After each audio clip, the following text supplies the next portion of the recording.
आप सभी का स्वागत है हमारे चैनल रियल टाइम्स इंडिया में।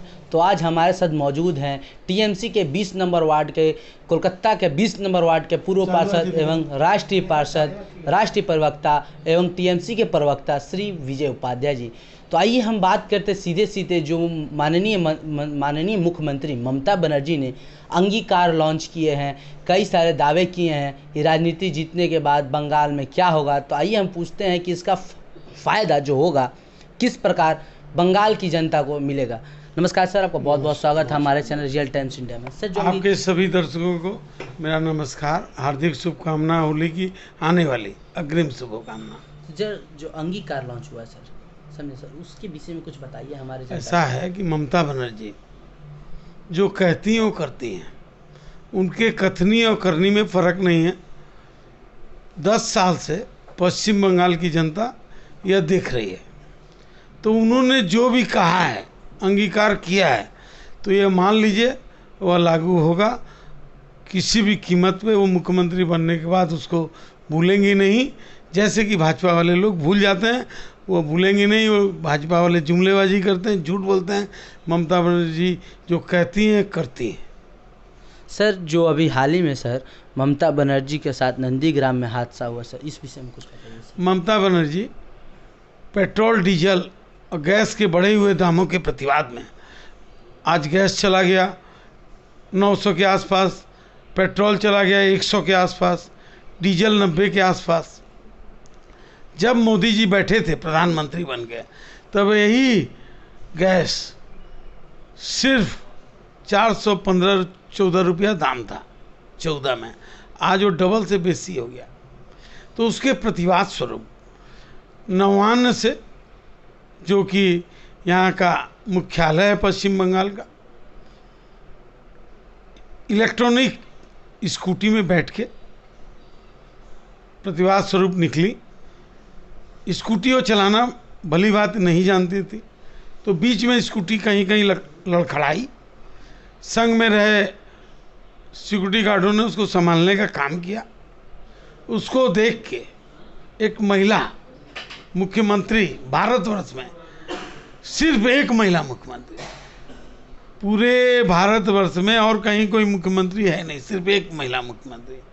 क्या कमेंट किया आदरणीय प्रधानमंत्री मोदी जी ने कि दीदी आप स्कूटी संभाल नहीं पा रही थी, गिरते गिरते बची, कलकत्ता में तो बच गई, लेकिन आपने तो गिरने का कसम खा लिया है, ठानी लिया है, मैं गिरूंगी तो आप नंदीग्राम में इस स्कूटी से गिरिएगा।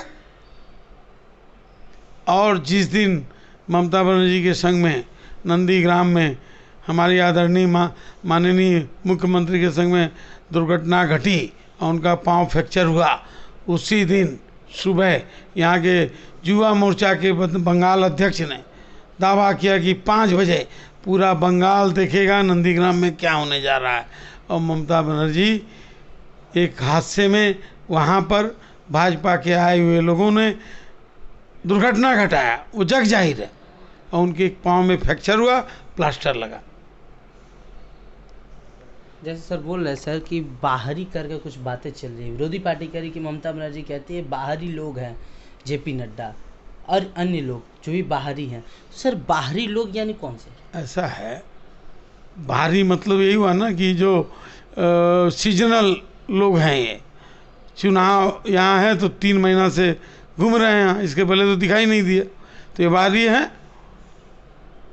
हम का यहाँ रहते हैं कलकत्ता में, तो हम अगर जाएंगे दूसरे स्टेट में तो लोग तो यही बोलेगा ना कि आप तो यहाँ के नहीं हैं। लेकिन जो यहाँ बंगाल में रहता है, इस भूमि पर रहता है, 10 साल से ऊपर हो गया, 5 साल से ऊपर हो गया, 7 साल से, वो यहाँ का है, निवासी है, चाहे वो वोटर हो नहीं हो, राशन कार्ड हो नहीं हो, आधार कार्ड बिहार का हो, झारखंड का हो, उत्तर प्रदेश का हो, उसकी भाषा हिंदी हो, राजस्थानी हो, लेकिन वो बंगाली है। लेकिन जो सिर्फ चुनाव के समय आएंगे प्रचार करने, गुमराह करने, तो बाहरी हैं, उन्हीं को बाहरी कहा जा रहा है। सर, ये बताया जा रहा है कि नंदीग्राम में शुभेंदु अधिकारी के जब ममता बनर्जी ने यह कहा कि मैं नंदीग्राम से चुनाव लड़ूंगी, तो वहीं बाली में शुभेंदु अधिकारी ने कहा माने नहीं करके, जबकि उन्होंने ममता बनर्जी का नाम नहीं लिया, उनको 50,000 मतों से हराएंगे। मतलब सर, इनका क्या है? देखिए ऐसा सपना सपना रह जाएगा। ममता बनर्जी लाखों वोट से नंदीग्राम में जीतने जा रही हैं। आप भी देखिएगा, पूरा देश देखेगा। 2 मई को रिजल्ट निकलेगा, देख लीजिएगा। सर भवानीपुर से हर वक्त भवानीपुर से ममता बनर्जी चुनाव लड़ती थी, लेकिन इस बार सर ऐसा क्या हुआ कि वो भवानीपुर से हट के नंदीग्राम से चुनाव लड़ रही है? देखिए ये प्रत्येक पार्टी का अपना रणनीति होता है। भाजपा की रणनीति है, उनके पास यहाँ कैंडिडेट नहीं लड़ाने को, तो हमारे जितने भी सब तोलाबाज, धंधाबाज, लूटपाटबाज थे जिनको कि ममता ने टिकट नहीं देती, उन लोग को सबको ले लेके टिकट दिया। 100 के करीब जो है टीएमसी के लोगों को उन्होंने टिकट दिया 294 में। आप ये बताइए, उनके पास लड़ने के लिए लोग ही नहीं है। और सपने देख रहे हैं, सपना देखने से नहीं होगा ना। सर विरोधी पार्टी का कहना है कि बंगाल का कानून व्यवस्था बेहद ही खराब है, आपका क्या राय है इस विषय पर? आप मिला लीजिए उत्तर प्रदेश, आप मिला लीजिए बिहार, आप मिला लीजिए पश्चिम बंगाल, उत्तर प्रदेश में माताओं, बहनों, बेटियों का क्या हाल है, मिला लीजिए।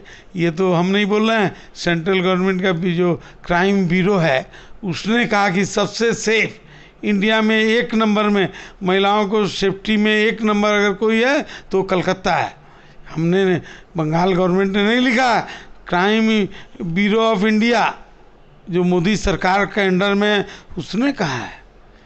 तथ्य दे के हम लोग बात करते हैं, अनर्गल बात नहीं। आप ये देख लीजिए हाथरस में क्या हुआ, आप देखिए बिहार में, यूपी में क्या हो रहा है, बिहार में क्या हो रहा है, जग जाहिर है।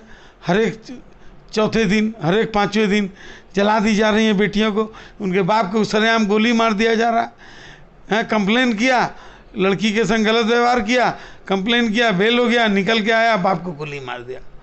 सामने ही है आप, हम गलत बोल रहे हैं तो बोलिए। जी सर बेरोजगारी, विरोधी पार्टी का कहना है सर कि बेरोजगारी काफ़ी तौर पे बढ़ रही है बंगाल में, क्योंकि कई कल कारखाने जो है बंद हो गए हैं, कई कल कारखाने खुले नहीं हैं, जैसे सिंगूर के भी रिलेटेड कुछ उनका कहना है। तो सर इस विषय में आपका क्या कहना है? ऐसा है, भाजपा जो है जुमलेबाज पार्टी है, झूठ बोलने वाला का दल है, समूह है, जो जिनका काम है कि हमेशा झूठ बोलें। आज एक बात बोलेंगे, 4 दिन एक बात दूसरी बात बदल देंगे। उदाहरण के तौर पे 14 में मोदी जी ने कहा कि हम जीतेंगे, काला धन ले आएंगे, प्रत्येक के अकाउंट में 15 लाख चला जाएगा, 2 करोड़ लोगों को साल में नौकरी देंगे। कहाँ नौकरी दिए? किसी को नौकरी मिला, किसी के अकाउंट में 15 लाख आया। उल्टा सरकारी कंपनियों को, नवरत्न कंपनी जो करोड़ अरबों रुपया कमा के दे रही है, उनको बेचने में निकाल दिया। सेल बिक्री, कोल इंडिया बिक्री, आपका रेल बिक्री, आपका पेट्रोलियम कंपनी बिक्री, BSNL बिक्री, तो सब तो बेच रहे हैं। आप ये बताइए कि जो अरबों रुपया कंपनी कमा रही हैं, 2 व्यवसायियों को, सिर्फ अडानी और अंबानी को आप बेच रहे हैं। आप में मानवता बोल के तो कोई चीज़ नहीं। किसान आज 3.5 महीना से ऊपर हो गया दिल्ली बॉर्डर पे। 4 महीने सर, 3.5 महीना से ऊपर हो गया, हम बोले तो जी 4 महीना लगभग। तो 200 क्या 250 से ऊपर किसान मरे ठिठुरते हुए ठंडे में। अब ये गर्मी, वहाँ पर कम से कम 45-50 डिग्री गर्मी है उस बॉर्डर पे, उनकी क्या अवस्था होगी। लेकिन ये आप ये बड़े मानवता इनमें है, जय श्री राम और मारो, जय श्री राम और मारो। जय श्री राम की तरह सरकार चलाइए। राम जी के दरबार में जो भी कहा पहुंचा, जनता तो उसका सुनवाई हुआ। वो आपके दरबार में लाखों किसान बैठे हुए हैं दिल्ली बॉर्डर पे, आपका एक मंत्री 4 महीना में बात करने नहीं गया उनके पास बॉर्डर पे। और राम जी दौड़े दौड़े जाते थे, क्या है बोलो, बात सुन के इंसाफ देते थे। आप तो जय श्री राम बोलो और मारो, हम लोग जय श्री राम वाले हैं। जय सिया राम बिगर कोई भी शक्ति राम जी में नहीं है। सीता नहीं तो राम जी नहीं, पार्वती नहीं तो शिव नहीं, लक्ष्मी नहीं तो विष्णु जी अधूरे, अगर माँ सरस्वती नहीं तो ब्रह्मा जी अधूरे, हम आप नहीं, अगर हम आपकी पत्नी नहीं तो हम आप अधूरे। और ये लोग दुर्गा देवी का लिए यहाँ का प्रदेश प्रेसिडेंट दिलीप घोष जी बोलते हैं कि उनका अस्तित्व कहाँ था। राम जी का, जय श्री राम का अस्तित्व, जय श्री राम जी का अस्तित्व था, जय श्री राम जी का अस्तित्व था। माँ दुर्गा का भी अस्तित्व था कि माँ का पूजा रामचंद्र जी ने लंका विजय के पहले पूजा करके उनसे आशीर्वाद प्राप्त किया था। यह पश्चिम बंगाल है, यहाँ शक्ति की उपासना बेसी होती है, यहाँ माँ काली की उपासना होती है, यहाँ माँ दुर्गा की उपासना होती है, यहाँ माँ सरस्वती की उपासना होती है, यहाँ माँ लक्ष्मी। आप ये बताइए, आप तो खुद यहाँ रहते हैं, आप देखते नहीं हैं शक्ति की उपासना यहाँ होती है या राधा की उपासना यहाँ होती है। लेकिन ये बोल रहे हैं कि अस्तित्व ही नहीं था प्रदेश अध्यक्ष दुर्गा जी का, और जय श्री राम बोल के मारेंगे बरगलाएंगे पीटेंगे। हमारा विरोध यही है कि जय सिया राम, राम के नाम से आप कोई गलत काम नहीं कीजिए। जय श्री माने राम जी को आप बदनाम मत कीजिए। राम जी मर्यादा पुरुषोत्तम भगवान थे। हमें गर्व है कि हमारे भगवान राम जी थे, विष्णु थे, विष्णु के अवतार थे। हमें गर्व है। लेकिन उनको आप छोटा मत कीजिए, उससे हत्या मत कीजिए, किसी को मारिए नहीं, किसी को गाली मत दीजिए। सर जोड़ा साकू से कैंडिडेट उठे हैं सर विवेक गुप्ता। सर उन विवेक गुप्ता के बारे में कुछ बताइए सर। विवेक गुप्ता जो झाड़ू नवयुवक नौजवान है, टीएमसी माननीय ममता बनर्जी जी ने टीएमसी से उनको राज्यसभा भेजा था, और पश्चिम बंगाल के लिए, यहाँ की जनता के लिए और पूरे देश की जनता के लिए 6 वर्ष राज्यसभा में उन्होंने अपने सेवा को देने का काम किया था। जग जाहिर है, जोड़ा साकू में उन्होंने प्रार्थी बनाया। अच्छा काम होगा, जनता जैसा काम चाहती है जोड़ा साकू में वो करेंगे। हिंदी भाषाभाषी राजस्थान से उनके दादाजी आए थे यहाँ, और उनके पोता हैं, और वो एक तो बहुत पश्चिम बंगाल में अग्रणी पेपर भी चलाते हैं।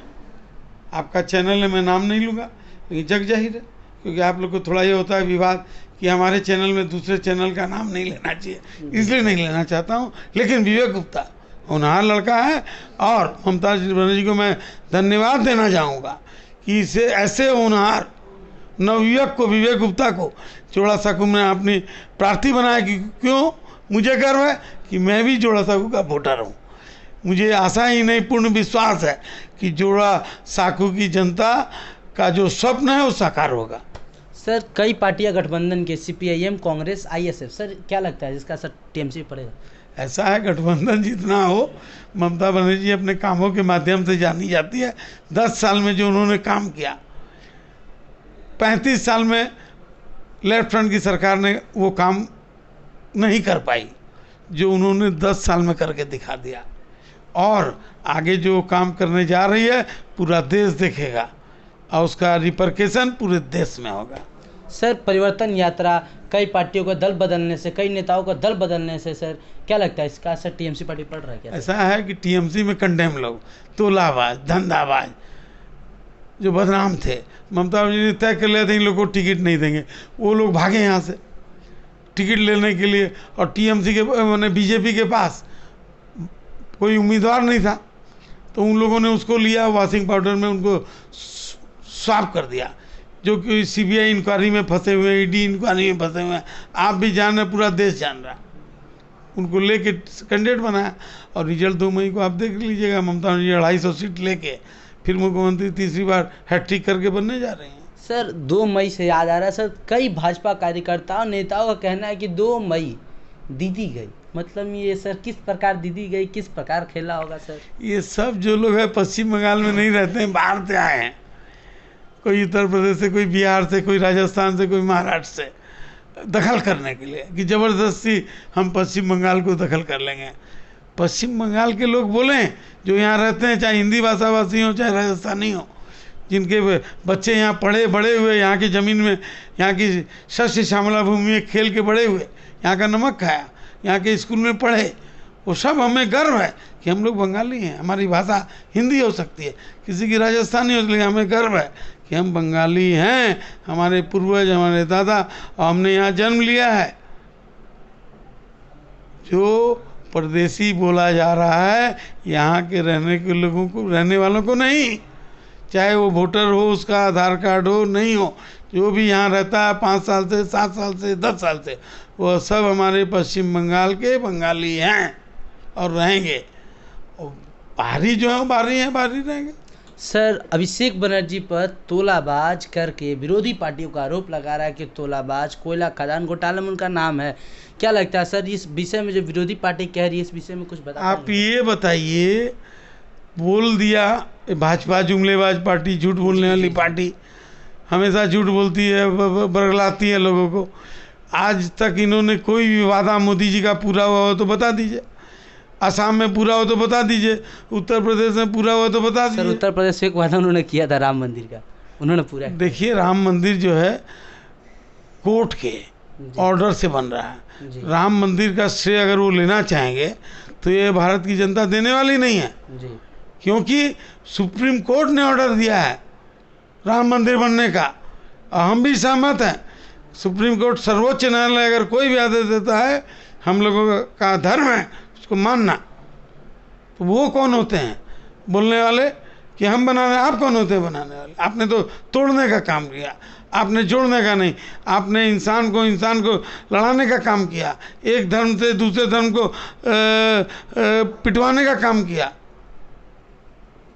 कोई भी मुख्यमंत्री हो चाहे प्रधानमंत्री हो, ओथ लेके, संविधान की ओथ लेके, सबको लेके हम चलेंगे, सबको समान भाव से देखेंगे। वो किसी धर्म को मानने वाला हो, जब हम मुख्यमंत्री बन गए, हम प्रधानमंत्री बन गए, तो हमको सब धर्म का सम्मान करना होगा। हम हो सकता है हम हिंदू हैं, हमें गर्व है हम हिंदू हैं, लेकिन हम मुख्यमंत्री बन गए, इसका मतलब मुसलमान मारो, क्रिश्चियन मारो, ये असंभव है। हम लोग होने नहीं देंगे, ममता बनर्जी होने नहीं देंगे। धन्यवाद सर आपका कीमती समय देने के लिए। तो ये थे टीएमसी के राष्ट्रीय प्रवक्ता एवं 20 नंबर वार्ड के कोलकाता के पूर्व पार्षद श्री विजय उपाध्याय जी। इसी तरह की रोचक इंटरव्यू, ऐतिहासिक खबरें और बंगाल में चल रहे राजनीतिक माहौल को जानने के लिए देखते रहे रियल टाइम्स इंडिया। तब तक के लिए जय हिंद, जय भारत, वंदे मातरम।